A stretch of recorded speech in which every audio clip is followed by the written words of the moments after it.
This is the story of Dominic Brewer, the Problem Child, a family man, a friend, a lifelong journey of struggle and change. This is a man who fights for life. The Domo Brewer story.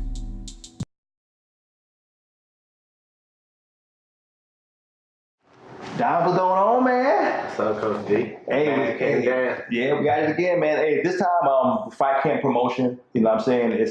We call it the fight life. Okay. And what we mean by the fight life is we want to have a story that explains how a person wants to fight. Okay. Why is being a fighter so important and everything around it. Now, in your case, like you said before, you come from a different story than a lot of other people. You know what I'm saying? It wasn't about college and I got into sports. It was about I did this, and I did this. So I want the world and the fans to understand what that really means. Okay. It's because the title of this is I Fight for Life. Okay. You know what I'm saying? Because literally you went from fighting to fighting. And a lot of people may not understand what that means. So I want you to explain to your fans and to the people out in the world what that means. So let's start with the beginning. Once you start really getting out into these streets, how did it escalate? From your point of view, of course. Just getting out of how it escalated, like I said, my son. Yeah. My son played the biggest part of that. Okay, before kids, let's start before that, before the change. Before the change. Let's talk about who was down before the change. Oh man, I was wild and reckless, man. That's how I was living. Really, I thought I was living for myself. I was out doing the worst things ever, man. Like just to survive, making money, like from everyday fighting, robbing people. Like I've been shot, been stabbed. I was just out. Like I didn't have no purpose to me, like to come home, because I really never knew what home was. I never had that family feeling home or anything. When sleeping, like I said, sleeping on the floor. So like better being out than being in. Like I said. So like when I was out, man, just doing bad stuff. Okay, but you had a mom though, right? Yeah, I had a mother. Yeah. My mother. So. Yeah, my mother. She tried hard. She's a single mother. She was working. It's kind of hard for a woman to raise a man. And teach everything she got to do, and especially when she's still struggling too. So when I was growing up, I was trying to find ways to hustle. So I was selling candy, I was cutting grass, and I was doing everything that helped my sister. So my sister, man, when she go to school, she was lacing new outfits because I was going to cut grass every weekend and saving the money to help her with her school clothes and supplies. I had one pair of shoes and literally probably 3 outfits. Everybody knew when I was going to wear. I used to go to school and people used to be like, "Oh, he gonna wear that outfit on Friday. He gonna wear that outfit on Thursday." But my sister, she had everything she could get because that's what I did. I went, like I said, I was doing everything I could, to help out, help my mother pay rent, help my mother pay bills. So I said my father left me at a time where I needed him to, grow and be a man. So he was there up until I was in 6th grade. Yeah. At the time, but after that, that's when I really needed him. Okay. Well, you said you was able to, cut grass and be able to, sell candy. So you weren't really impoverished, or you just knew how to make a lick. Well, I just knew how to make it to, like I say, to get by. Like I say, so I did that, and I said it was enough to get by, and that led me to go out and sell other things. But at the time, like I said, I had to get by, and so it wasn't. It was still a problem. Like I said, it was still bad, Section 8 living. I mean, that's what, like I said, I really go by a neighborhood where I grew up in. But like I said, I just did that to get by. I couldn't cut but so many grass a weekend, sell so much candy. But, as a kid, we wasn't really supposed to be doing those things. But, I had to. Okay, so that was around middle school? Yeah, middle school, yeah. Okay, so how old are you right now? What that I'm is? 24. Okay, so how old are you back in middle school? Middle school, like 13, 14. Okay, so you realized at an early age that this is what's gonna be. Okay, so as you went through, the middle school and you got into high school, did it escalate or? Yeah, it got worse. It got worse. 'Cause I was starting to get exposed to more stuff, more freedom, more means to get around, and more to realize that I needed more to survive. More to help my mother, more to help myself. So like I say, my father wasn't around, so it was like I was learning from the wrong stuff, you know. And like I said, I don't regret nothing I did because I wouldn't be here. I wouldn't learn the mistakes, you know. And luckily, I was able to learn from mistakes. So yeah, I started escalating in high school. It escalated, like I say, to selling drugs, selling stuff, man, and like I say, just robbing people, just you know, because like I said, I had to eat, I had to survive. So that's how you know it escalated to there. So when you say escalated, because I said right now the way you talking, you're like, hey, I had to take care of my mom, I had to take care of my sister. That's noble, you know, from most men's standpoint. But he did what he had to do. But was any of it for you? I mean, did you want to wear nice shoes? You want to have nice clothes? Nah, I never did. I never cared for that. I still don't care for it. Yeah. Because like I said, I come from nothing. And I'd rather see everybody else not happy, but everybody else maintain. So like I said, I know if I came home and my sister had something to eat, because there was times like I said, like I ate nothing or I ate lettuce sometimes, like literally lettuce. I ate lettuce. But like I said, because I knew my sister she ate, and my mother, like I said, I had other brothers and sisters. I was the youngest, but they had their family and they was doing stuff. My brother, at the time growing up, he was incarcerated still. He was locked up for 13 different armed robberies. He was facing 25 years in prison at 16 years old. Wow. Yeah. Okay. So he was gone, and my other brother, they said he had kids, so he was never home.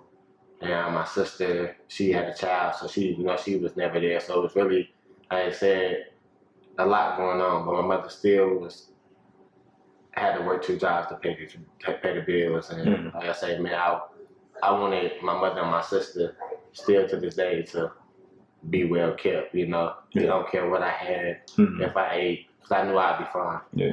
So let's talk about the feeling of it all. You know what I'm saying?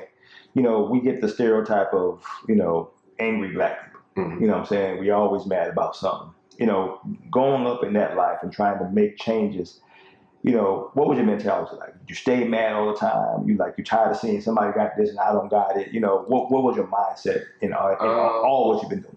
Well, it's kind of hard because we already start off down, you feel me? Yeah. Like we already start off as, so like we come out and it's like everybody says we got a plain level field, but it's really not, We live in Section 8 and they could grow up in these nice houses, Yeah. Like I say, but we, our parents, brought us in, but, we can't control what they did before we got here. So like I said, a lot of my anger came out when I was in the house, like I said, when my father was there watching my mother fight and argue, and it's like, I tried to fight my father so many times when he was there, and it was like, I couldn't beat him, but I still tried. Man, like I said, so I got these tattoos, man. Like this one is a bomb. So when my father, he tried to kill my mother. Wow. Yeah, he made a bomb. Wow. On this exact day and tried to kill my mother in the house. And like I said, just watching all that play out and knowing like I really couldn't beat him, man. Like I said, I tried to stay out my father and everything, but he's 6'4", 250. That wasn't working. Yeah. But yeah, so like I said, when I went out, man, I was already mad. So as soon as somebody said something to me, it was on go. I ain't do no talking, like I was already mad from being at home. So now that you out there in the street and you walling out, when did your reputation start coming in? Like I heard you mention before, say, hey, Domo, you still knocking people out. Where did all of that start coming from? Oh man, as soon as from the age 13, 14, so I was in clubs, like 21 up clubs, like man, fighting grown people. I wasn't supposed to be in the club, man. Just knocking people out, man. Literally 1 person, 2 person, 3 people. Security guards, I was beating them up.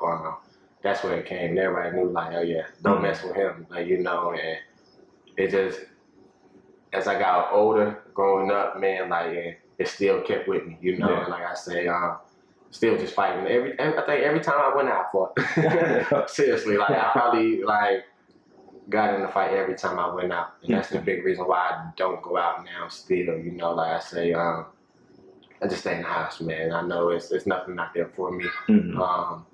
At home, my kids, my family, I know I'm safe.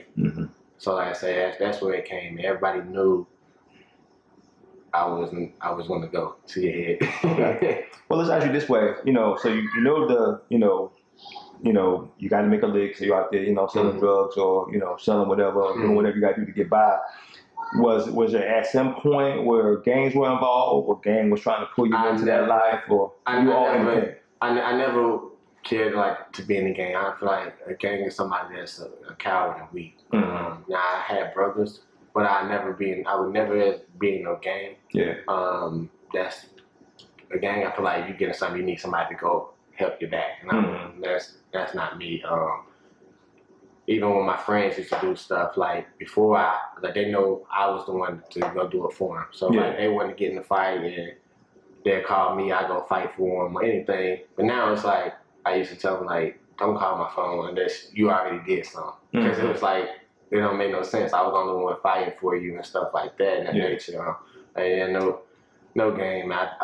All my brothers, you know, cousins, friends, they in gangs, but I would never be associated ever with no gang.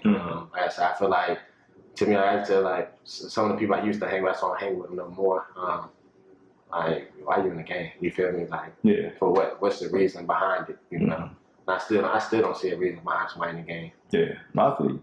So a lot of your homeboys that you kind of grew up with, you know, were they this in the same circumstance that you was in? They was about that life too, or were they simply about that life, but they liked being about that life? Yeah, like I said, we all grew up rough. Take you back to starting in high school. My coach used to always tell me stop hanging around these certain people. And I used to tell my coaches like, you can't tell me who I can hang with. You know, like I'm hanging with them. Like on the football field, yeah, but outside of school, no, you can't tell me I can hang with. But I never realized what they were trying to do for me.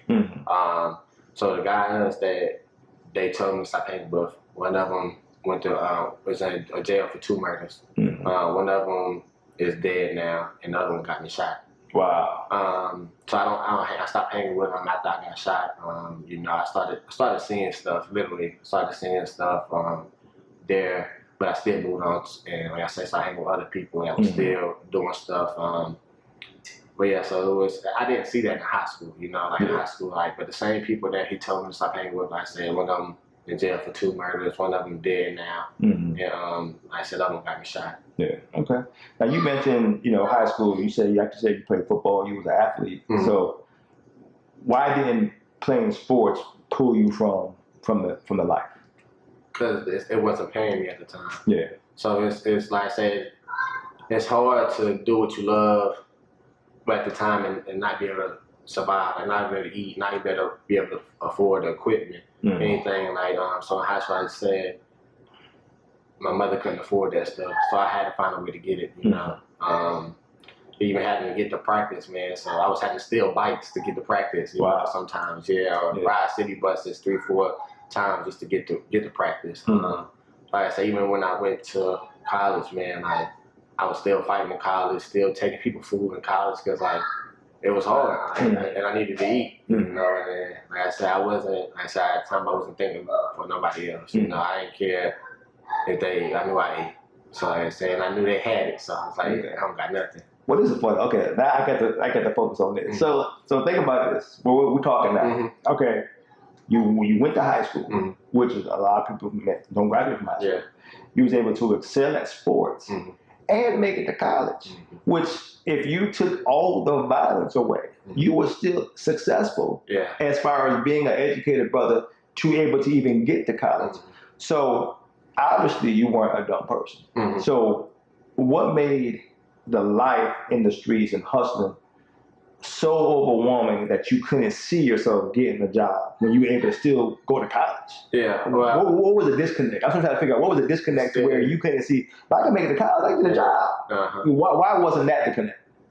I say, I don't know. It was still more like I say, once I went out, I started fighting still. So like I say, you know, once I got to college, I did work, but football, woke up at 4:30, 5 o'clock in the morning for strength and conditioning. And everybody know when you're in college that's a job. You know, so from there, going to classes, and getting out, going to work, and trying to do your schoolwork, and then it's like 3, 4 o'clock, like 2 o'clock in the morning before you go to sleep. And then you gotta wake back up 4 or 5 o'clock in the morning, do it all over again. And so you only working 2-3 hours, and they paying you minimum wage. So there's no money in it. I see. Okay. So like I say, so you still had to find ways. You know, like I said, I couldn't call my mother. Hey, mom, send me some money. You know, because she didn't have it. You know, so I would never call her and ask her for money ever. So like I said, I was a big thing in high school. You know, we was able to win 2 state championships back to back. We was 32-0 in high school. Wow. Yeah.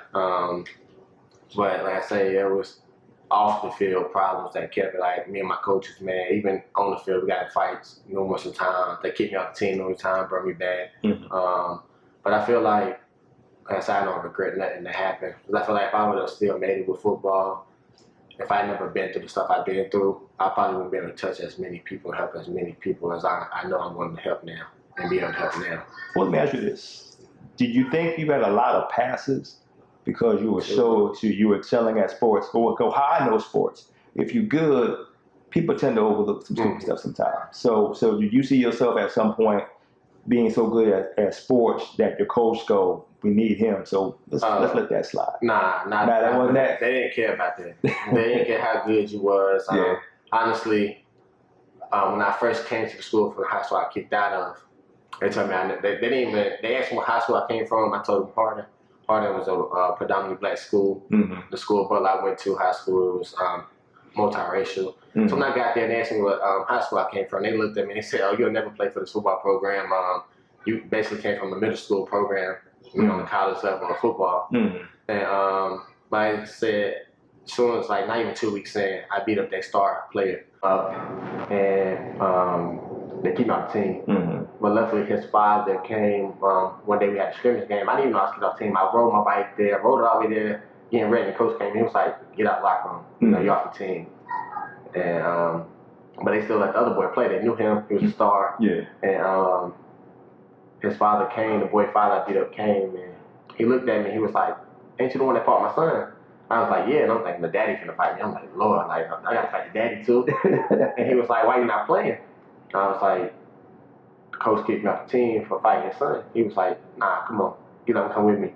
So he took me to the locker room. He was like, "Yo, coach, if he ain't playing, my son can't play. They both men." You know, the coach looked at me and he was like, "I don't care, I'm not having it." So the dude father was like, hey, Short, come on. Yeah, his name was Anthony Short. He was like, "Come on, get stuff, let's go, you're not playing."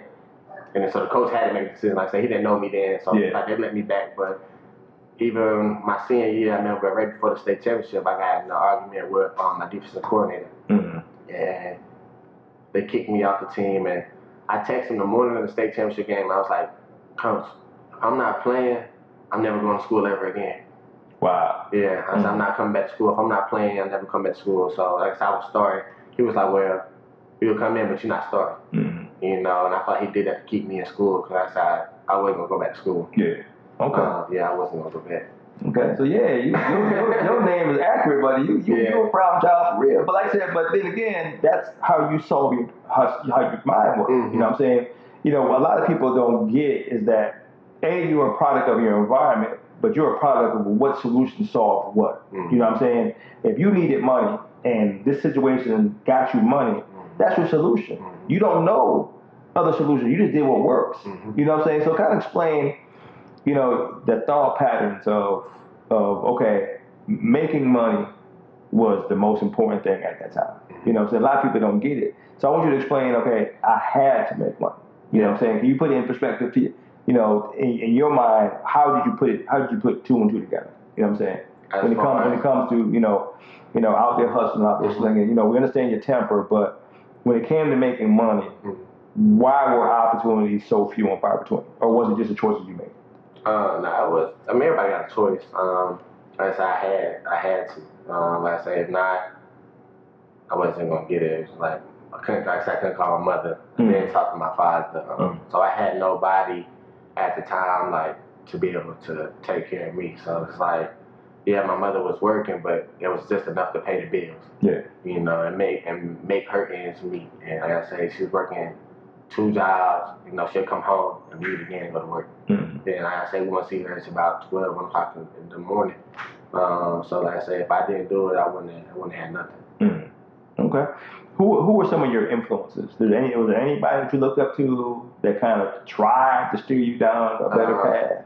Nobody I looked up to. I really never looked up to nobody because I felt like nobody did have to go through the same thing I had. Well, not that it didn't have to go through the same thing, but they never understood what I was going through. But it was a guy, man. His name is Steve Israel. He's the NFL PA now here. It was crazy. I met him. There's a thing here they call Speed Street here in Charlotte. I was walking in a group of like 15 people going to fight. And I had my shirt off. I'm talking about we literally going to find these dudes downtown. I'm talking about it's police everywhere. We didn't care. We're going to fight. And Mr. Steve grabbed me out the crowd and was like, hey, ain't your last name Brewster? And I was like, Brewster, get off me. You don't know me. And I kept on trying to walk. He grabbed me again. He was like, no, your last name Dominique Brewster. And I was like, yo, dude, like, leave me alone. And he was like, nah, you play football. And I stopped. He was like, man, let me talk to you for a second. And I'm like, okay, what's up? And he was like, I'm with a program called Men Who Cares, but I'm also was the president of the NFL PA. I seen your highlight tape in the coaching clinic that we had. And he was like, man, you really got skills. Man, what you doing now? And he had me in the middle of downtown doing football drills. And I didn't know who he was at the time, like I said. And he was like, now I'm going to tell you who I am. Get your phone out and type in my name. And first thing popped up was his picture. He played for the Patriots. And I was like, oh, man. And he was like, what you about to do? And I was like, I'm going with my friend. He was like, no, you going home. I was like, what? He was like, yeah, you going home. And I was like, nah. He was like, you're going home. He put me in the car and took me home. I don't know what led me to get in the car with this guy. I don't know what, but it was like it was this guy. I got in the car. He kept me around. You know, he kept me, around. He took me to the Super Bowl thing here that they had. He was like, man, you got it. You know, you need to get back in school. You know, at the time I was like kicked out. So he was like, you need to get back in school. You need to go play football somewhere. So he was going to send me to Louisville after I got kicked out of school. But they wouldn't let me back on the campus. Louisville was like, I had a red flag. I was already a problem for getting kicked out of my last college. They wouldn't let me in school. So he was like, okay, well, we can get you on the John C. Smith. John C. Smith was allowing me to go to school. I started to get in school, but my old high school wouldn't release my transcripts. Because when I left school, I literally tortured the whole dorm room. They had to change their locks of the school and everything. So she was like, well, we can't get your transcripts, you gotta go back to school. So he took me to CP and tried to get me enrolled into CP. But I couldn't pass the tests to get in there and qualify to get in there. So once again, I had to go back to the streets. Okay. So I had to lose contact with him, man. But he was trying so hard to get me back in school and get me back on track. Okay. So like I said, so it wasn't that worst case scenario. There's people out there who were trying to kind of get you like that. So I get you. So let's get up to where MMA kicked in. So explain to the fans how did you actually get into MMA? Sitting in Chicken King. It's crazy. Chicken King, hold on. Chicken King. First of all, Chicken King actually exists. Yeah, Chicken King is a restaurant here. Actually, John Kakavisa is the owner of Fight Lab. He owns it. Okay. So I'm in there and ordering food. A guy walked in and was like, yo, Domo, what's up, man? You still knocking people out? I told him, I was like, nah, man, let that stuff alone, man. The lady, Chris, which is Johnny's wife, she was like, she asked me, do I fight? I told her, I was like, no. I don't fight, not professionally. She asked me, do I want to? And I said, yeah. Just so that I didn't think nothing of it, but she gave a call to her husband, and he came. And he asked me, can I fight? Come to the gym. I went to the gym, he was like, you got what it takes. He didn't ask me to pay no monthly fee or nothing. He kept me in that training. I was driving an hour and a half from Charlotte all over the States to go train. The gym closed down. So I was forced to go to another gym. So ever since then, I took my first fight 3 months after training. Okay. You remember who you fought for your first fight? Danny Zia. Okay. Yeah, how'd it go? I knocked him out in the first round. And everybody was like, yeah, it's not a joke. You feel me? He was knocking people on the street. Now he coming to the cage knocking people out. Yeah. So that's when like really like woke people up. But I knew a lot of people was coming to the fight to see if I was gonna lose. Mm-hmm. You know, they was like, I knew that was what it was. A lot of people was coming just to see if I was gonna lose my fight. Okay, so after that experience of you being in the cage, you go, okay, I can do this. What began to change in your mind? What made you go, okay, I'm doing this? What made that happen?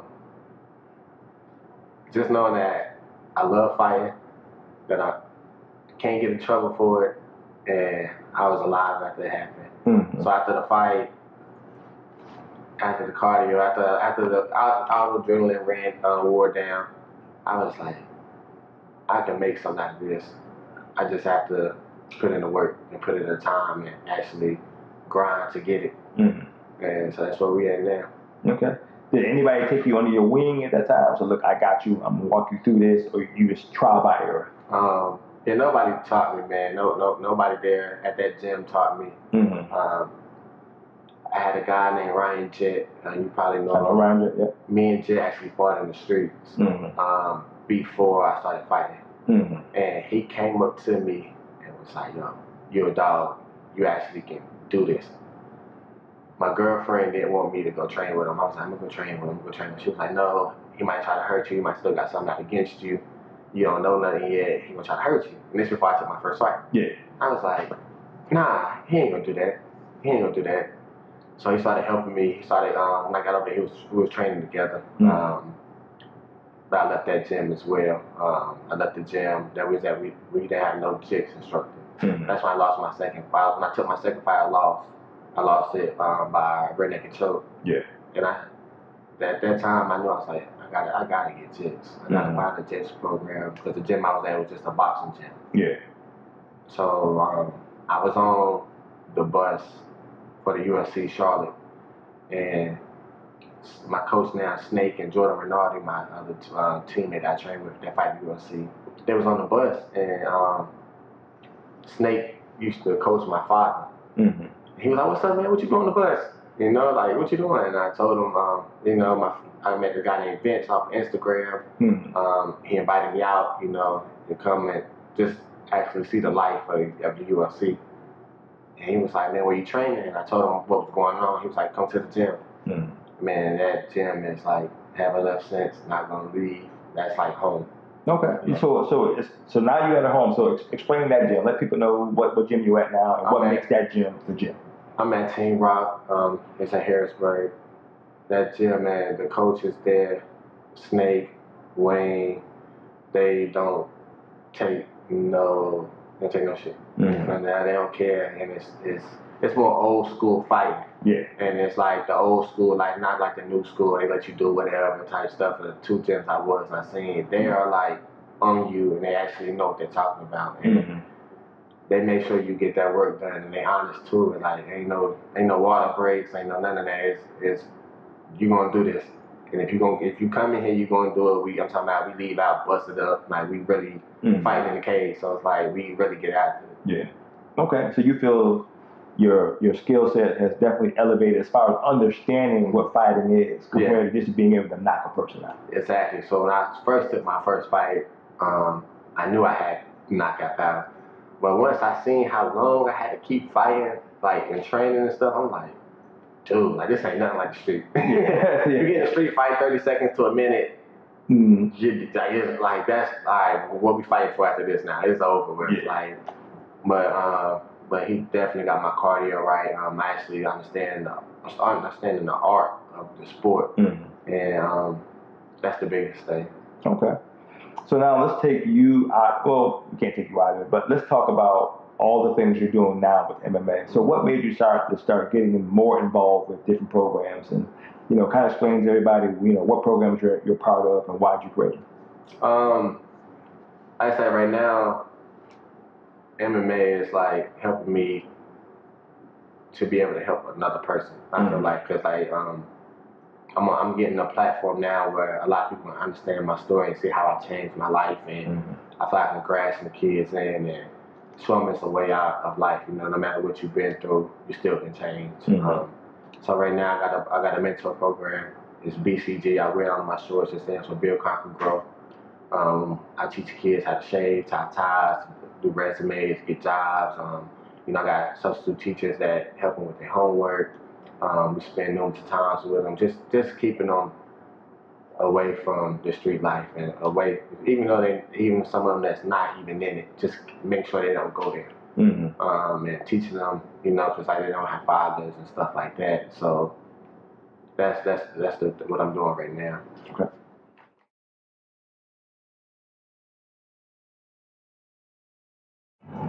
Right now we're heading back to my old high school and meet with my old coach, Coach Brian Hales. We had a rough past, but now, it's been good. I never seen what he was telling me before about, who not to hang with, what to do. But now, as I see it, and it took that to build our relationship to where it is now. So let's talk about. You say y'all two got into it a couple times. How did all that come about? I still remember one big incident, man. We were sitting in the weight room. God dang it! Pause. That's what I ain't had my daggone mic on. Oh yeah, they know we good. Keep going. We good. I'm sorry. We were sitting in the weight room and we got into it. I don't remember what we got into it over, but he told me his specific words was, "Man, you gonna end up in jail or you gonna end up dead." And I just threw a water bottle, hit him dead in the face. Wow. And we about got into a big old fight, but the students, they broke it up, and he was like, "Get out, don't come back to my class." So he was actually teaching the weight class at the time too, besides the coach. So he was like, "You're not welcome back in here." And this is after football season over and everything. He was like, you can't come back. So every day that I had that class, I had to sit in front of the gym and just sit on the bench because I couldn't go back into this class no more. Yeah, it was crazy. I hear you. That was crazy.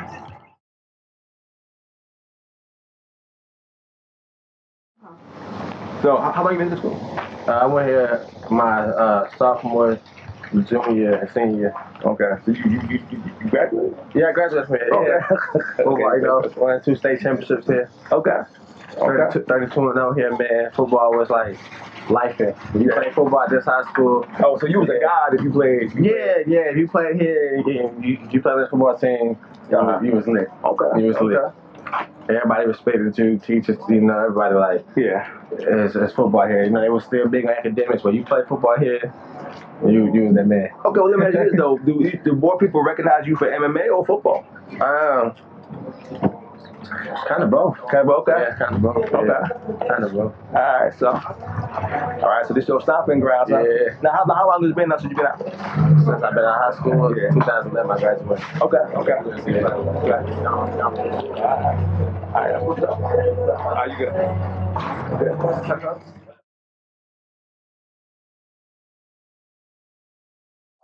Well, hello, I'm Brian Hales. I'm the head football coach here at Butler High School, and it's my 15th year at the school. We've got to go back to, I guess it was about 2007, 2008, when Dom first showed up over here. He was going into his sophomore year, and what I remember was just seeing this hair everywhere. I mean, just wild, crazy. He just looked like it was just this wild kid showing up here. And when I first saw him on the field, I thought, it matches. The hair matches the personality. Because it was just so wide open. He wasn't shy about anything. It was just, and it translated very well, really obviously to the football field, in that he was aggressive and, really didn't see any issues with it right away.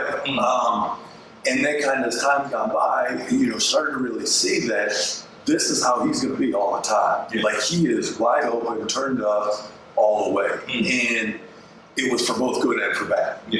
Obviously on the field, great success. Great success. He's an explosive player. I mean, heck, our first state championship game, he turned the game, returned a kick for a touchdown. But the good, you also got the bad. And the bad was bad. And it was taking that personality, and it just seemed like he was always bad at somebody. Like somebody always did something to him. And whether it was real, whether it was perceived, whether it was big, it was small, there was no difference. It was all the same reaction all the time. So was it more like a chip on the shoulder? He's like, was he cocky, or he just that's how it was? Yes. Yes. Okay. There was a chip. There was a chip the size of the school. And it just, and again, whether it was or not, that was the appearance that we got. And that was the impression we got was this kid's coming in here like he's got something to prove, and we didn't do anything to him. Always mad at us, but just that explosive personality would just come out whenever. And like I said, there was no, he's not a little bit up there. It's just, he's gone. It's either you got him or you don't got him. Yeah. And it stayed that way. And it's just, and there was times, there's fights at school, there's fights at practice, there was, things that pop up in the locker room to where, and whether it was that summer or the following summer, and if we were up in the school now, I could take you within about 10 feet of where this conversation took place. And I wasn't Dom's position coach. I was coaching on the other side of the ball, and he's playing defensive back, and I think we just got done with a weightlifting session, and we're going down, and somebody may have said something or untied his shoes or something like that, and he's ready to jump and fight this kid. And I think with something like that, if you don't stop, you're going to end up either A, dead, or B, in jail. And his reaction was he wanted to fight me for saying it. And, and it's just trying to get through to them that, look, you've got to change what you're doing, because it's not, you're not going to be successful like this because you're always just going and trying to prove something, trying to get after somebody and do that. And as we started to go more into, his career here, his high school career, starting to have even more success on the field. Yeah. And I don't know if it was more of that invincibility that kind of came along with it, where, all high school kids think they're invincible anyway. Yeah. Then you take, someone with Dom's personality, just an aggressive, over-the-top personality. Nothing's too big for him. I can take on anybody anytime. Now we're having success on the field, so the confidence is growing too. Yeah. So what could be, a very positive situation could also go, could have went in the wrong direction as well. And then he leaves here and kind of stays us just a little bit. Yeah. He goes off to college, and then I lose touch. I'm not hearing anything about him. And then I started hearing stories about fights going on up at college. And then I started hearing Domo got shot. Domo got shot in the ass. And then he showed up not long after that. But there was one story that took place, and I'm not sure exactly where it fell in. Yeah. We used to go to a church for a pregame meal. And the folks at the church would help, and they would serve the meal and clean up, and then they would get to visit and build relationships with them. One of the women who would serve the meal, she was an older lady at the time. This was about 10, 12 years ago. She got over, she fell sick, and she was in her last couple of days, a week or two, and got a phone call from somebody who was in contact with the church that she wasn't doing well. Well, her favorite player was Dominique. And it wasn't that she would come to games and see the way that he would play, but the way he would interact with her. Yeah. And that was the thing about it that was so like, here he wants to fight everybody. But here, here's this nice elderly lady that he's developing this relationship with that she feels a bonding to. And, when the call came in that she was, either in hospice or going towards hospice, she's like the last couple of days, and she wanted to see Dom. Wow. So we got in touch, and like nothing. Like he was there like that, spent hours with her and just held her hand and talked and it's like, who is this guy? Like, on one hand, he's cussing us out, he's trying to fight everybody, but then he's got this heart for this woman who he doesn't know. He knew her from going on Fridays and spending, 5 minutes just saying hello, but then, started to hear more stories again. And, Dom's getting in trouble doing this, Dom's getting in trouble doing that. And, then he came and saw us, and this was long after the shooting and everything, and that's when you got in touch with the one guy, and you were trying to, he was a coach for somebody. Oh yeah, Steve Israel. Right. So I was telling him that. So at what point did you start to have a different relationship inside you? Like, when did you realize, okay, I need to be with this guy. I need to go. I need to kind of, see where he's going and be a part of his life. When did that happen, or did it ever happen anytime soon? I don't know that it happened until really recently. Okay. To really see that relationship through, because it was kind of different for me in the position I was coaching when he was here. Yeah. Because I was much more involved with the offense. offensive guys. And now I was in the weight room with these guys, so we got to spend a lot of time there. Yeah. But we didn't have like a very close one-on-one relationship at the time, other than I'm one of the coaches. I'm in the weight room. I know them. You know, we work together. Yeah. I guess would be a good way to put it. I got you. You know, but obviously, you know, being in the weight room with these guys, I spent a lot of time with them. Yeah. And just seeing a lot of things from them. And I think, you know, once that happened with the woman at the church, that's when I started to see a little, and I knew the heart was there because I would see them interact over there.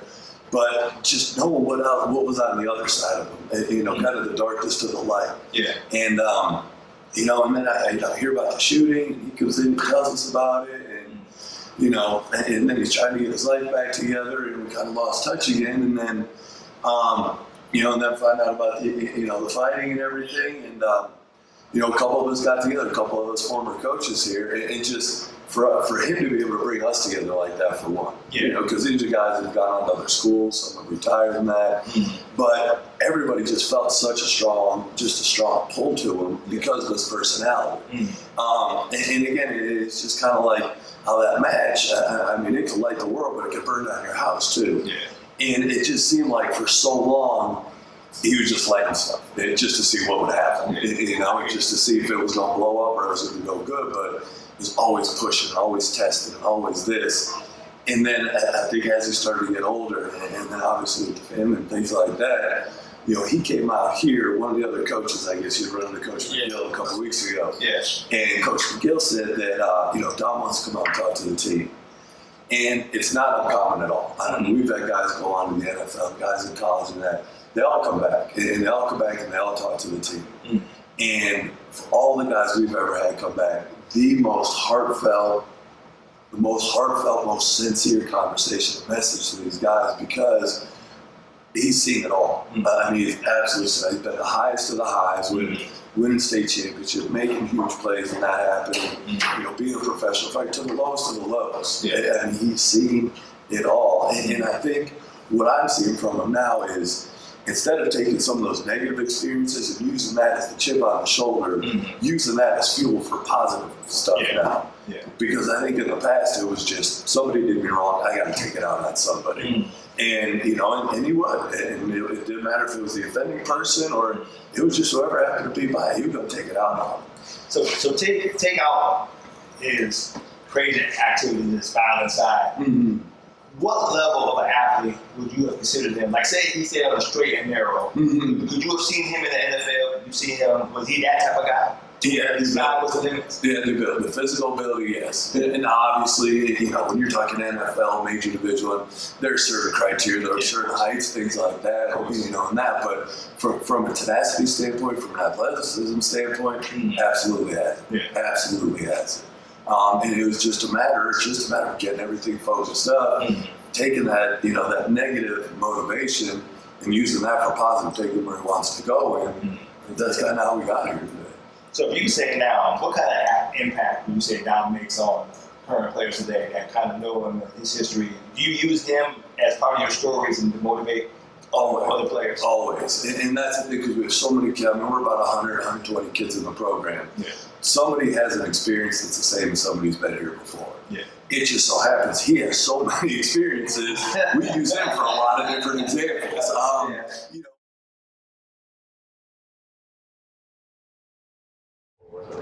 Hey, we're over here. I am Coach D, Darrin Eaddy, and it's a fight camp promotion.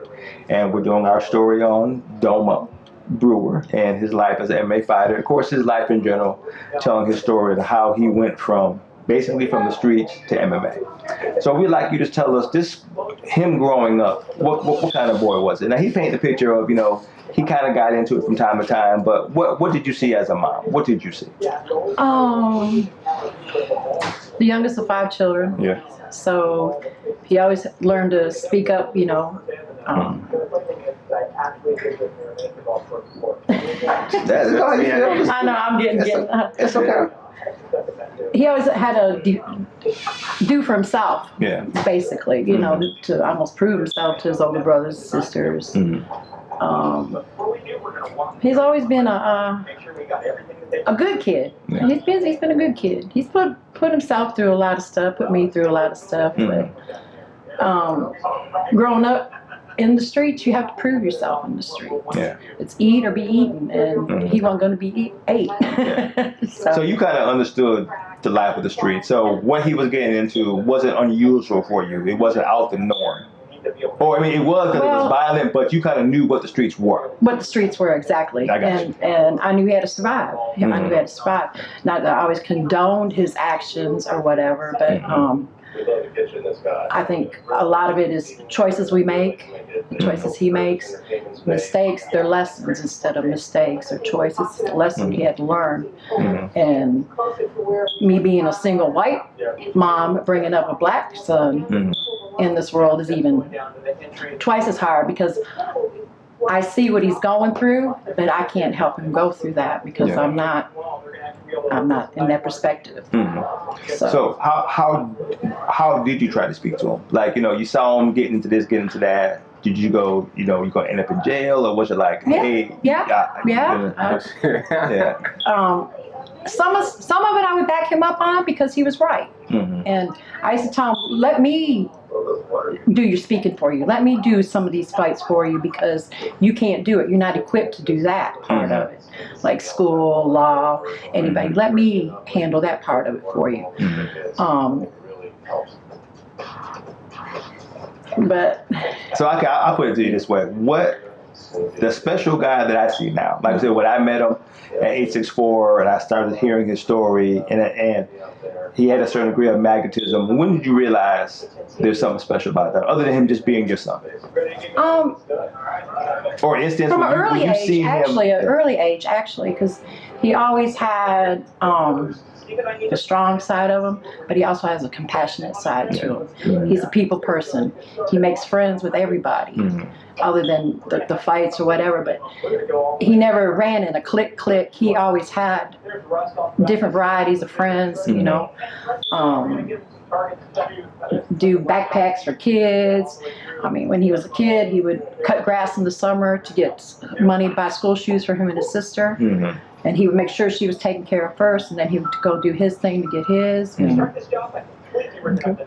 What's one funny story you can go, I can't believe that happened? I was waiting for this one. I wanted this one.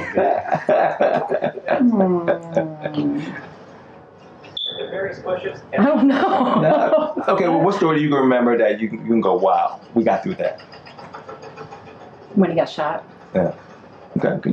When he got shot, that's a mother's worst nightmare is to get that phone call. Yeah. We made it through. I was scared before I got there, but his outside family and everybody was I was constantly on the phone with me, reassuring me as I was on my way to the hospital. They call me Mama Dawn, they call me Auntie. He's okay, we're here with him, I got there with him. Worst part was him going through the surgery and staying there, and we made it through. I was mad at him after we went through all that, but I think that's the biggest thing that we had to overcome was that, the fear. Give us a proud moment that you just burst with so much pride of some of the things that you can remember him doing for you. Not for you, but either for the community or something that you go, my son has that. Just going in his room and clearing out all the clothes and shoes that he didn't wear anymore and taking them and giving them to two young men that needed stuff. Proudest moment was when Caden was born. And that changed him completely. It made me see the son that I raised, the son that I wanted him to become. Was it was like a light came on and like, this is it. So it's almost like night and day, or this? It was close to night and day. Close to night and day. He just changed his attitude about how he went about taking care of his business. So how do you want people to know your son? Yeah, how you want people to know me? That's a smart ass. That he's a fighter. He's a fighter, not just an MMA fighter. He's a fighter. He's a survivor. He is intelligent beyond his years. He soaks up information that's unbelievable, and he uses that. His strengths in that he gives to the family with that is. I could talk about that for a year. He just makes me glow with pride that this is what God entrusted him to me when he was born, and this is what the product that we're coming out with. It took time. It took time. It took time. It's still go through sometimes, and that's life. That's life. But I'm proud that he's changed his life to do this. So when he got into MMA, what did you think? Oh, I was happy. Okay. I was happy. I might as well get paid, or and get the glory for doing something that you like to do. Yeah. He's in a where I don't have to worry about him when he's on in the ring fighting. Yeah. Because it's a controlled atmosphere. When you're out in the streets and you're fighting, you don't know what's going to happen. Yeah. Okay. And I like to fight, so. And he loves to fight. So can you say, if you had to put a 50-50, how many fights do you think he started and how many fights he got into?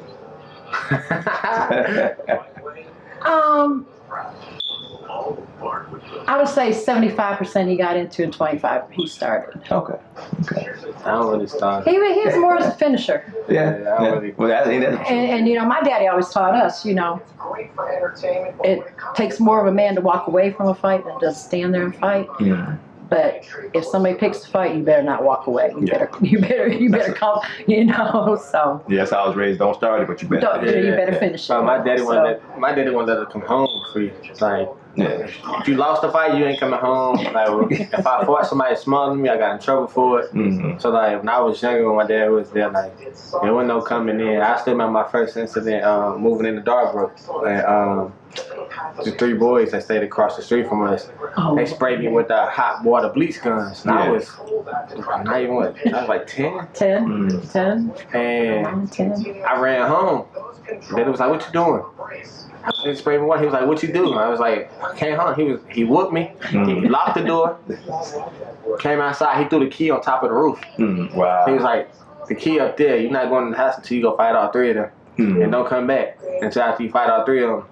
I went over and knocked on the door for all 3 of the boys. I came back. My dad was like, "Was that hard?" I was like, "No." And he whooped me. You better not ever. I was like, "Dang, all right." And the funny part, like I said, it's funny how everybody has a similar story as a male. You know what I'm saying? We don't always want to say, a man got to be a man, but in some cases you do. Like I said, my mom was that way. I got in a fight. The dude, he was one of the biggest guys in high school. I mean, not high school, middle school. I didn't want to fight him. I was in my yard, terrified. My mom opened that window. She said, "Boy, we don't fight that boy, I'm gonna go out there and kill you." I tried to kill him. Like I said, how he survived is still a mystery to me. It was that switch. I could not let my mom down. You know what I'm saying? It wasn't even an option. So that boy had to suffer, but that's what it was. So I'll let you leave with this. Where do you see your son go in the future?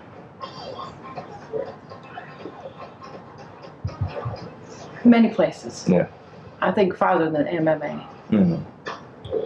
So you think he's got such a good business sense that I think this will be a stepping stone to him.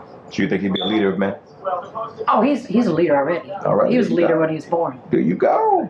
So, there you go. But yeah, no, he's definitely a leader. He is not a follower. All right. So. And that's what it is. Well, thank you for your time. Well, thank you. We'll let you know what happens next. I'll let you know what happens next. Yeah, that's right. That's perfect.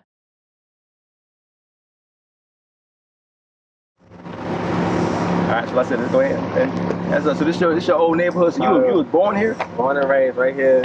Okay. 5747, apartment 5, man. Like I say, man, this is where it started. Okay. It's still Section 8 living. Okay. But man, it's known as Idlewild. Apartments, man, 5700. It's one way in, one way out. Wow. A lot of my friends, a lot of my family that live in here, like they got it tatted all over their face, arms, man. And like I say, this is where it went down, man. It was a lot of lot of stuff, man. So like to give some simple examples, what was it like? Just being here, like I said, was it everyday time? Just childhood was still the same. Play basketball with kids, rode bikes and. It was. I mean, you had that. It was like This was like. Stop, boy.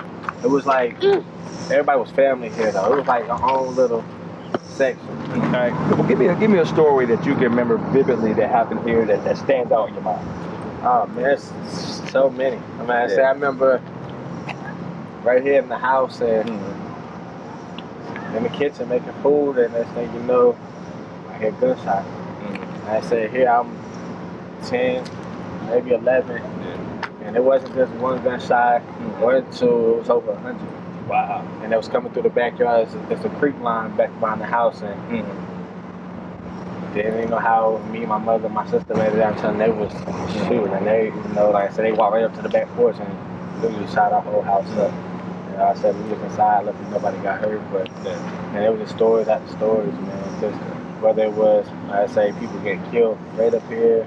Like I say, man, another incident, man, we had a big old neighborhood fight against the Mexicans. Yeah. Wow. Over the park, they wanted to play soccer and we wanted to play football. Yeah. And we had a neighborhood football team, and man, we used to ride the city buses to different neighborhoods and play football. So we was practicing, and they wanted the field, and we didn't want to give it up. So man, like it was like 70, 80 people fighting another group of 70, 80 people. Wow. It was a big old fight out here, man. But like I say, man, this is like where it all started. A lot of people, man, from here. Like I say, know what this is here. Yeah. Okay. Yeah, my daddy when my daddy was like with me. I said everybody knew my daddy. Everybody knew. That's right. So your dad was fighting around this time. So was he? So he was known. Yeah. Okay. Yeah, so everybody knew my daddy. He literally walked around this neighborhood with AK-47 strapped to his chest. Walked around with it strapped to his chest. Walked around freely every store. Nobody bothered him. He walked around with it. Like it was so much going on here. Like, So cops ain't come out. Nah, cops wasn't coming over here. They weren't coming over here. I remember literally like right in this prototype, I used to have to fight for candy and stuff with my cousins. They used to make me fight if I wanted anything from the store. If I wanted, I had to fight anybody. So they just pick somebody random in the neighborhood for me to fight them. Yeah, man. Wow. And this is where we play football at. Yeah. On concrete. Yeah, I played super football. Yeah, that's where we played at. This is where we got hit, tackled at. It was on concrete. It was right here, man. Like, ain't see, we don't got no grass. You feel me? So that was so fighting was the environment. It wasn't getting around. Yeah, you had to fight. Like I said, that's the big thing with me now. We do MMA. Like, I go in there as guys. I tell them, y'all training to fight. And I've been fighting to survive. Yeah. And it was just a difference. Like, y'all more technique and all that is down more than mine. But once I get it, it's going to be more of a problem. But like I said, they're training to fight. They training. Some of them guys have never been hit before in their life. Yeah. They've never been hit, and that's the thing about it is like, what you gonna do when you get hit? You can do all punching the bag, punching the mitts, kicking, doing all that. But when you get hit, what you gonna do? Yeah. Like I said, I've been hit, man. Like, but they can turn it off. You know what I'm saying? Here, we're allowed to turn it off. Yeah, you can't turn it off. It can happen at any anytime. I say, man, we had to people ran in and tied my mother up, put on the floor, put pillowcases over her. Like, there was so much going on, and that wasn't just with me. Like I say, it was, going on everywhere. I remember my brother, when he got into it, it's like, it was different races in here. Yeah. So I remember it was a group of Somalians that stayed in the front, and they literally, like, jumped my brother and beat his ear off. What? Yeah. They jumped him and beat his ear off, man. It was so much going on here. It was like, it wasn't no stopping. It was like literally our own little city, and it was so much going on, so much different fighting, so many different shooting. So at no point were you concerned that you was gonna die, that's gonna be over. It's like every day was that day. It was just there. Like, no matter what, like I said, everybody here was family. Everybody knew each other, though. Yeah. So it was like, we left our doors open and stuff, like, up until nighttime. Like, people left the doors open because everybody was running around. Like, my mother, everybody knew my mother. Like, they called her Auntie Dawn, Mama Dawn, because, we had food stamps. Yeah. So, like, she was getting, popsicles, and we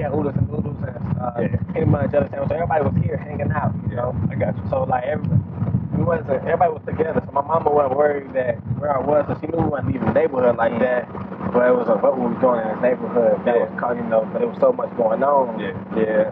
Okay. And then like I say, when other outside neighborhoods did come in, that's when they learned there was only one way out. Okay. Yeah. So one way out. Okay. So who were the big dogs here? They kind of like everybody go, hey, you go Big Will. He get everybody. That's funny. I got a family, Big Will. Yeah, a brother of mine. But like, man, like we actually had a group here called Our Mom. Yeah. I was never in it, but like I said, my brother saw them. My cousin Chucky, man. Chucky, Ski, Daddy. My brother, everybody know White Boy, Doug B. Man, there's just so many names here that you keep naming, man. Like I say, it went down. Yeah, it went down. But like I said, if there was a real beef, you went to them. And I still never went to nobody. Yeah, okay. It was more like I say, once you was rolling into it, once one person, it was everybody. I got you. Okay. Yeah, that's how it was. Okay. So the culture here was all, like I said, it was all either Killer Be Killed, Eaddy Be Eaddy, right? Yeah. So he said he had a fight lot just to kind of get through the day. Oh yeah. Yeah. Everybody had a fight here. Yeah. I'm from Jersey, man, but you know they. Yeah. Well, I'm from Passaic. What part of Jersey you from? Okay, that's what's up. Hey, we family there. Oh, that's right. Yeah, that's what's up. Yeah. Yeah. So you been here most of your life? Not very. Yeah. You know. That's 57, yo. Yeah. Okay. It is what it is, but you know, I moved back when everything calmed down. Yeah, I got you. Calm down. So I tell you, I used to be bad, baby. You wouldn't be able to make the interview. Yeah. But it was that bad? Yeah. Okay. Everybody tried to get a girl camera. Wow. Yeah, Larry, bro. Yeah. You know, it was rough, man, but you know, we survived. You know, Yeah. just like anywhere else. Yeah. Okay. Yeah, but he's a good dude. Hey, man, you know I'm gonna watch that fight. I I'm appreciate gonna beat him it. down, baby. Yeah. You feel me, man? But I'm gonna get Junior, man. Yeah. Junior's number, yo. Yeah, I ain't seen Junior in like Man, Junior. they got the babies Got now. babies, man. Yeah. I'm a grandfather. Yeah. Two. Yeah. Yeah, two. Yeah.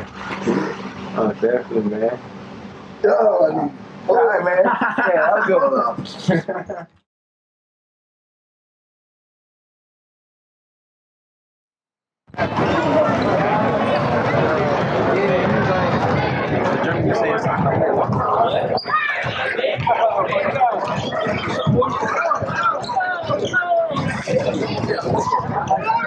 Hey, Coach D, man, this like one of the, like, he not even a local rapper, me on a global rapper, man, like, yes. Hey, man, this dude right here, man, he protect me. I feel safe with this guy right here, man, for real. Double salute to this guy, man, for real, man. Okay, Double salute to him, give us the story. He just, I mean, just watching his evolution, you know what I'm saying? Coming from where he came from, just the evolution of just the human being and transforming. You got a lot of people who, you know, fighting is an art, but you got a lot of people who lose their life on the street for protecting their friends, protecting something that don't really got no meaning to it. So to be able to transmute that into what he doing right now, man, taking care of his child, man, doing something that's just taking it in a positive direction. I double salute that every day, all day. You know what I'm saying? So that's what me, man. We stand on substance and them babies, dog. So that's what I'm about. He with that, so I'm with it every time. You feel what I'm saying? Yes, sir. Yes, sir. Hey, that's a great grab a word. Father, man, great kid. Great, yeah. I'm gonna female book bag, please. Kendra, female book bag.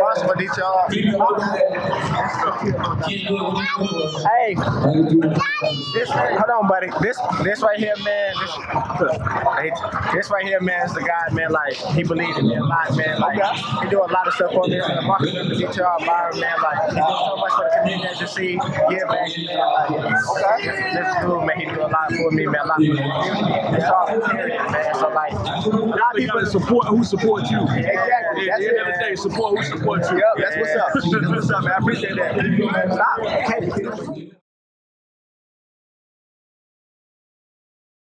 What's going on, man? Coach B.